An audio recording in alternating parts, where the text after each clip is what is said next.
3. सारिपुत्त आणि मोगलान यांची धम्मदीक्षा। तथागत राजगृहात राहत असताना तेथे संजय नावाचा एक प्रसिद्ध परिव्राजक राहत होता। सुमारे 250 परिव्राजक त्यांचे शिष्य म्हणून त्याच्याबरोबर राहत होते। त्याच्या या शिष्य वर्गात सारिपुत्त आणि मोगलान या नावाचे 2 तरुण ब्राह्मण होते।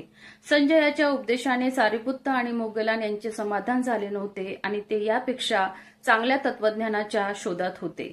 एके दिवशी सकाळी पंचवर्गीय भिक्खूपैकी स्थविर अश्वजित आपले एक चिवर परिधान करून आणि भिक्षापात्र व दुसरे चिवर हाती घेऊन राजगृह नगरात भिक्षेसाठी आले। अश्वजितांची धीरगंभीर मुद्रा पाहून सारिपुत्त चकित झाला।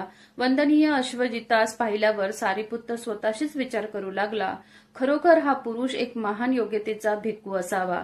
जर मी या भिक्खूकडे गेलो आणि मित्रा, तू कुणाकडे हे वैराग्य प्राप्त करून घेतलेस, तुझा गुरु कोण, तू कोणता धम्म मानतोस, असे मी जर त्याला